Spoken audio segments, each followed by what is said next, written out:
Finally made it. Cheers. Cheers.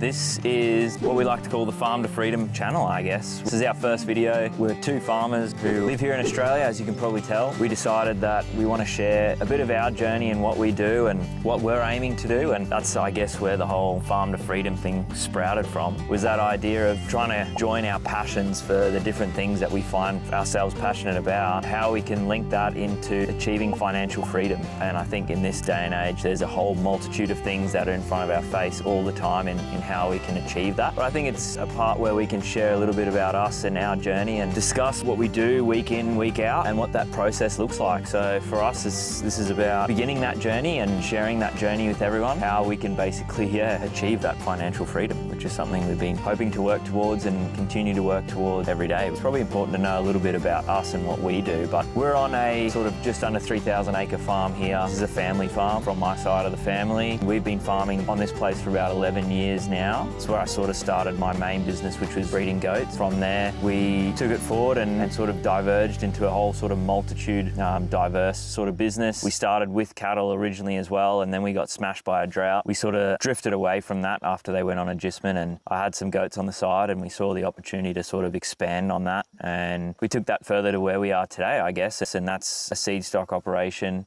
playing with some unique genetics and learning a lot about improving the way we farm and how we farm and trying to make it the most profitable business that we can. That sort of led to me being someone who wants to strive to have financial freedom. And I think that comes from learning and doing a whole variety of different things, not just one aspect. So I'm always been looking for different opportunities and trying to grow that. That led me to doing a few different things after I left uni. I started a consulting and contracting company. We now travel around Australia collecting data on goats and that sort of stuff. And that led us into different avenues and sat on different boards and try to increase my experience in the field. And of course, it's led me to different paths that I never thought I would be on as well. That's sort of, I guess, a little bit about what I do. And my beautiful partner jumped into that picture last year. She came from a completely different background, and it sort of helped us build and work towards something we want to achieve, because you did not come from a farming background at all. I did not. Really. No.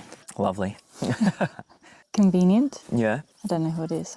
But no, definitely did not come from a farming background. My background has been mainly hospitality, so working in bars and pubs and pretty much that, bottle shops. So that gave us the hand it needed to start our other businesses, I guess. So like, knowledge was definitely a key in that aspect, and I had the knowledge, so I was able to help out as much as I could. And then she basically quit her job, moved on farm, really got pulled into the deep end. And I think the first time we met, well, not really the first time, but the first time you basically came out was on a job. You had me working like the first day. And then you were straight into having your hands on the goat and putting them through the yards and chucked right into the deep end, but you did impress, which was good. Then she got the invite to come and live on farm.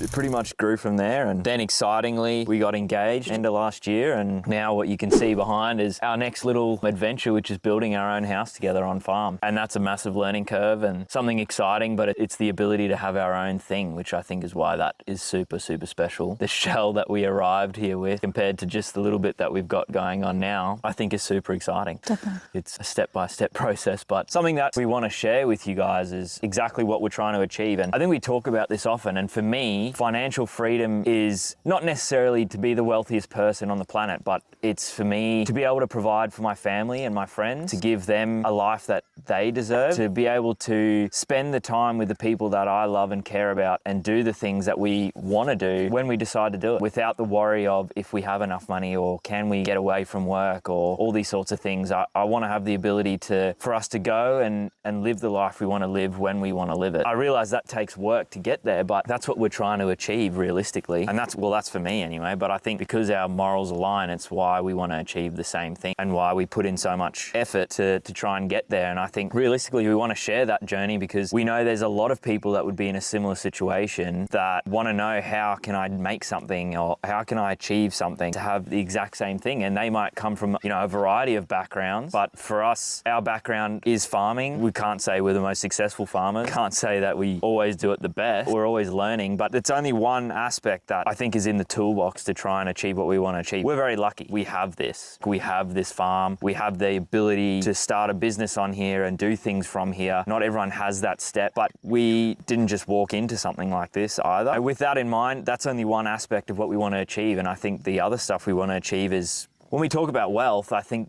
it doesn't just necessarily come from the one thing. It's you got to have your eggs in a few different baskets and try and achieve that in a different way through those businesses. And I think that's probably where we've sort of looked towards and what we do now, because I think we can safely say we don't work just one job at all. Definitely not one job, that's for sure. And we started basically with the farming. We took the goats and try to improve the genetics that we built, and we're still constantly trying to do that. We've tried so many different things, selling the goat meat into the direct to butchers, direct to market to consumers, trying to create a niche market, just selling to abattoirs as well. There's a whole heap of different challenges in doing that. There's the challenges of supply, of course, and price. You're now a price taker and you're not a price giver. And that's, I think, the crux of it. When someone else determines your price for you, I don't think you can really do, you're sort of stuck between a rock and a hard place. Not to mention, we have to deal with the elements, different seasons, different things affect us as the farmer with a huge cost. And so I think it drives us to try and think differently in how we can achieve more. So we still try and, still running probably 12 or 1,500 goats on here at the moment, plus then some sheep as well. And that's all sort of seed stock stuff that we do. We just bought some more today, actually, after we said we were going to get rid of more. But I know you always want more goats. Yes and no. Ones that I can pat. Well, you were out there patting them this morning. So we tried to do that, and then we tried to learn a bit more on how we can make money in different ways, basically. We started a bottle shop, and that's been going for 6 months. And that was still through a joint family thing, of course, and a family business. Not that it was an original business. We only started that from scratch last year, 6 months ago, a bit more than 6 months now. It was a huge learning curve. You're the one who had the experience on how to do it. Yeah. There's so many other factors that we all had to learn about. Back office systems, ordering, stock, staff. Staff is a challenge, that is for sure. And that still is a constant challenge, but it took some capital investment to start off with. We're at an age where we have been doing the normal jobs to make some money as well. And I was at uni for 6 years. I didn't really save a lot of money, but try to do a few different things that we could achieve that, and had a lot of help from family and friends and those sorts of things that we could achieve those things. But that's one facet, I guess, of the overall business that we're trying to do. But we started the consulting and contracting company, which we consult on small ruminant livestock on farm, but also for bigger companies. We have currently our 5-year contract takes us, as I said, around Australia, and we're collecting data on goats and electronically tagging them, collecting that data and creating some valuable information for the farmer and how he can improve his line and what the global and domestic picture looks like of the goat industry. So where we fall in that in the Australian space, and then obviously how that looks overseas, and how we can improve the traceability and the quality of our animals now, genetically and on farm, in the different ways we can manage them and farm them, and how we can take that to ensure we have a sustainable industry and a long-term industry that can be profitable going forward. So we do that as well. And then we just have odd little bits and bobs everywhere. I think the next main project that we have, as I said, is this house, and that helps us tinker around and stay busy. I don't really know. We don't have anything else, do we?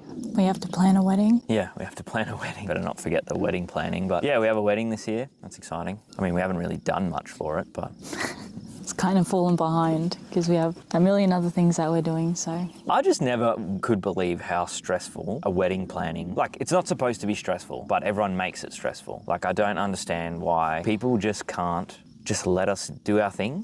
Just be quiet, turn up, you're invited, just turn up. That's all you need. Don't have to worry about anything else. No. It's our problem. And family do the worst part of it. A lot of families just cause so much unnecessary drama. But anyway, it's all part of the fun. Part of the... Hopefully, fingers crossed, it's something you only do once.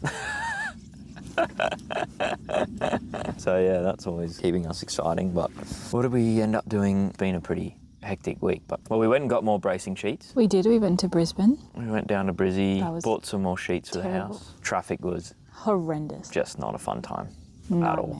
not a good place to be. So that was not exciting. And then, we got some more bits and bobs for the bottle shop because we're busy redoing that a little bit. Going to add something new. We have a little bit of ideas that we kind of want to play with. We're busy getting some work done there, repainting the back room, and we have been buying some stuff for there and doing a few things in the background. So planning a bit of that over the weekend was interesting and starting to get some of that stuff done. And then we had some contracting jobs, obviously. Yeah. So Did our own mustering. yeah, that's the one thing. These bastards they're always out. Although this time it was Someone left the gate open. Someone who left the gate open. That doesn't help either. And then we had to spend some time getting them back. We're a bit rough on some gear, fix some fences which needed to be fixed as well. So that was always an exciting thing to get done. But we dealt with a few small challenges. I think people has been one of our biggest challenges, really. It's new to us having to manage so many people. Well, not so many. It's not like it's a lot of people, but three people, which is for us is a lot. I have to manage you.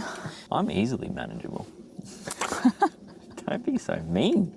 I'm easily manageable. I'm all the looks. I'm just easy. Just go with the flow. Having employees is a whole new experience, I think. So I guess for us, we want to talk about what are some of the steps and how can we help people realise the same potential in what they do. And hopefully through some of our conversations, people can learn a little bit about the different things that we do and how we've done it, and we can talk about some of those things. And, we'll try and talk and plan a lot of that stuff in how we can basically show you how we hope to achieve our goal and come along with our journey of how we can achieve basically going from farm to freedom. Off-grid living is something that we're playing a lot around with at the moment. I definitely thought it would be cheaper, but it's still going to cost us a little bit. But I think currently, to buy a place, it just seems inefficient for what we want to do. And we're super lucky to live in a majestic place like this, that we have that opportunity to build something off-grid, I think which is why we want to do it, There's a lot of things we can learn from doing the type of work that we're doing at the moment with this thing. I am by no means a builder at all.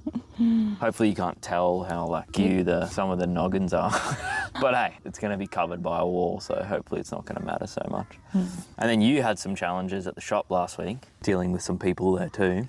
What's been, I think, the hardest thing for you so far, dealing with them? Well, not just them specifically, but just people in general. Just people and employees. I guess employees in general are just they don't have the same feeling towards the business as we do. So that's always been a challenge because they don't want to put in the effort to make sure the business succeeds. They just go there to get paid, they work, they get their money, they go home. They don't have the responsibility like we do. And so the effort is just not there with how they, present themselves, present our business, and trying to, grow our business and move it forward. There's just a lack of effort because to them, if their business fails, they're just out of a job where we're out of an income and our livelihood basically.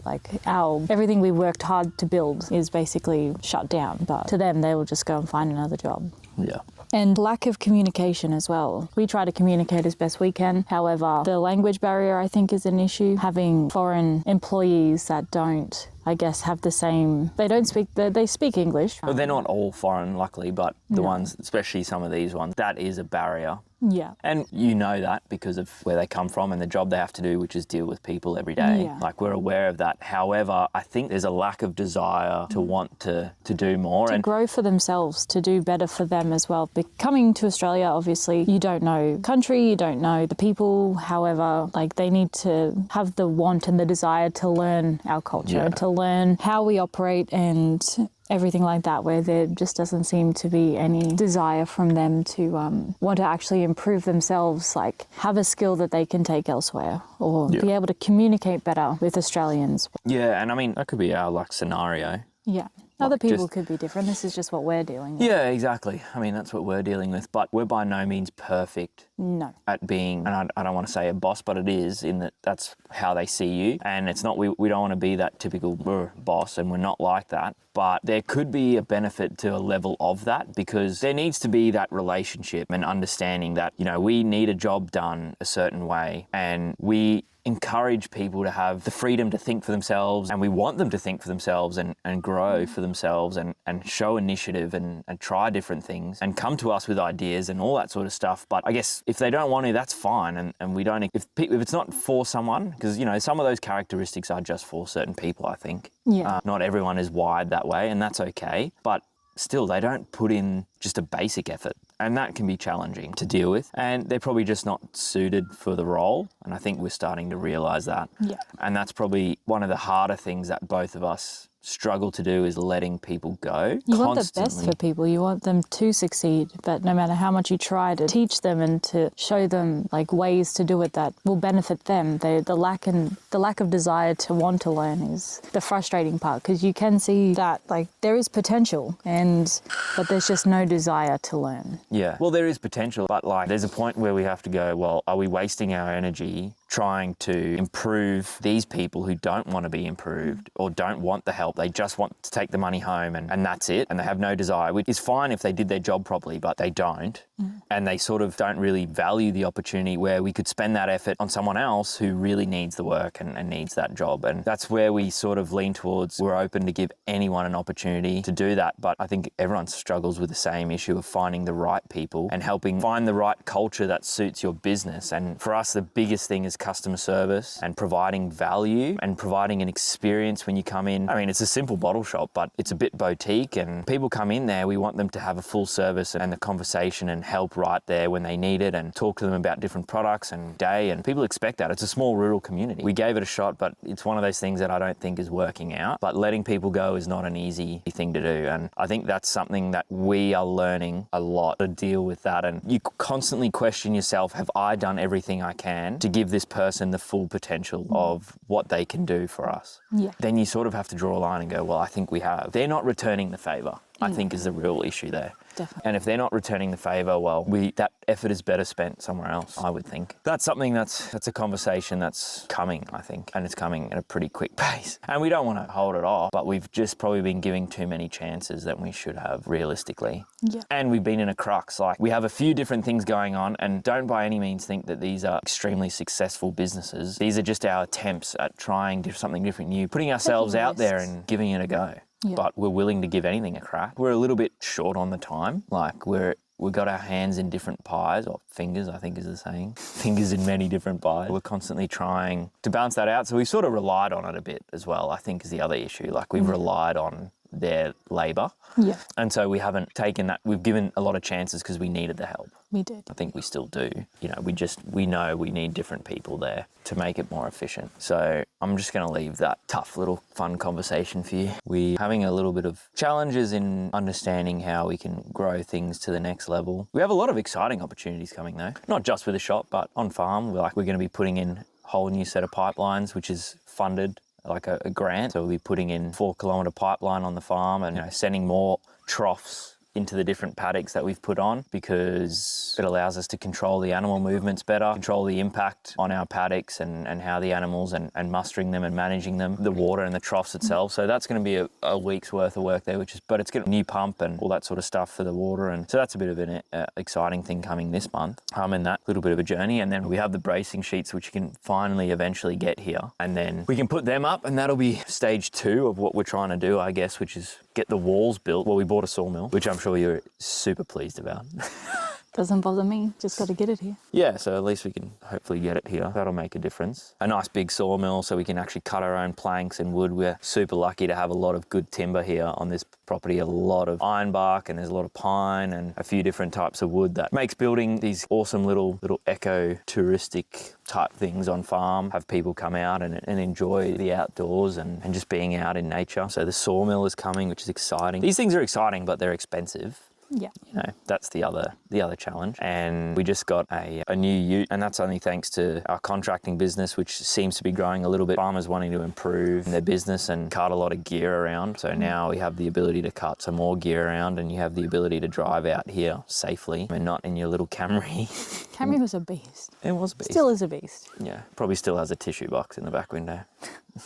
It did have one. It doesn't anymore. So that's exciting stuff, I think. So there's a few things happening this month anyway, and hopefully we can open up this new section of the shop in the next sort of month or two. Would be exciting as well. We have some dogs to train. We'll be breeding some dogs this year as well. But yeah, our day-to-day just consists of managing multiple businesses, spending a lot of admin time, trying to get out on farm and do maintenance and also plan for what's happening and what's coming, and just do our farm work and that sort of stuff, and always looking at new opportunities, different things that we can do. We've learned a lot in what we've done, and we want to share that journey as we're doing it, so people can see how many mistakes we make and what we make, and also share the good times and the enjoyment of being able to sit back, have our beer, have our conversations, and just recap on the week we've had and the things we've achieved, the things we didn't achieve, things we want to achieve, and where we're going next, really. And I think for us, we really want to focus on getting our home built as well, and we want to scale up our businesses, and we want to try and look at different opportunities. And I think we want the consulting stuff. It's all good and well that we've got this contract, but the real question is what happens when the contract's over? You know, where's the next contract coming from? What's the next thing that we can work on? And that means a lot of time management, and we don't have the funds of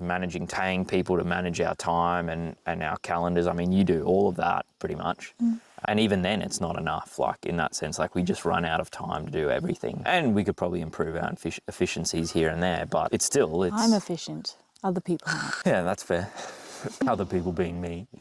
Sometimes I just see a tick box list and I'm just like, oh, I don't really feel like doing that right now. There is a lot of things going on that we're trying to achieve and balance what's the most important right now. We'll try and focus towards that. But I guess for this month, like our real goals to get more done on this house. This is going to be our home. We're going to put an outside area on it. We're going to put a deck on it. We're going to have obviously a living space inside. We got this for free. So we did some work for someone, and I guess it's not free, we did the work, but instead of taking payment, I was like, saw this standing on the shed there, like next to the shed, and we were like, can we have that? And they were like, sure, we don't need it. Challenge was, lucky it was on a neighbour's place, but getting it here was like now the next challenge. But getting it for free, we thought, well, we can spend a little bit of money on it to get it here. And where do we want to put it? Well, we wanted to put it on a hill, so we had a view. How do we get it here? And then called a tow truck service because it's quite long. It's like 9-point-something meters, so it's a bit longer than the normal tilt tray. Got it up, and then he came and delivered it eventually with no dramas at all. And then it was here. And we were like, oh, cool. Took some wall panels off. You gutted the first part of it, and you were covered in shit. Yeah, I ripped down the roof with all the birds' nests living in it. Birds' nests, spiders' webs, fucking everything. Yeah, and then we started taking some of it apart, and then we saw the walls and we were like, okay, it needs some love. Now we're here redoing the walls, but building our own home, which I think is pretty cool. And so we're gonna redo the walls first. We've done 3 walls. Trying to figure out where to put windows and how to design that is a little bit of a challenge, but we got there. We're lucky we have some friends who know exactly what they're doing to an extent. Tom was an absolute legend. Tom was a massive help. Massive help to help us get it done. I did a plan on Word. We literally did a plan, well, she did a plan for how the design of the house would look on a Word document with literally boxes, like just text boxes filled in shapes. It's coming to fruition though, slowly but surely. Then we got to do an internal wall and put up those outside bracing sheets. Then we're going to figure out how we'll cover the outside of it, I think will be the key. From there, we'll do that front wall, which is the real challenge, where the sliding door is, I think. That is a long wall, and we'll deal with that part of it. So tackle that this month, and then we have a few jobs coming up. This consulting stuff, we pretty much speak to farmers. We have to get them almost like a cold call expression of interest. But we're heading out to one of our clients, which is out at Bollen, which is his property specifically is about 7 hours from where we are. And we'll be mustering goats and collecting data and that sort of stuff. If we can beat this rain that's supposed to be happening again and again, which has got us stuck there all the time, we've eventually looking like we might get that job out of the way. So we get that out of the way and get the sawmill here and get the piping done, I think is the aim of what we want to do really for this month. And the shop stuff, of course. Can't forget the shop. Oh, you can't when it's there all the time. And getting that order done this week, that's always an exciting part. But at least I'm so glad we got a forklift though. Yeah, forklift is very helpful. A cheap forklift, secondhand. I think we paid $4,000 for it. Doesn't look pretty at all, but it's given us the ability to handle our own stock without having to beg everyone for favours, and we can get stock when we need it. So that's been a huge help as well, actually. And then just finding time for the normal jobs. Right now, going into winter, it's cutting firewood, which we are always late for every year.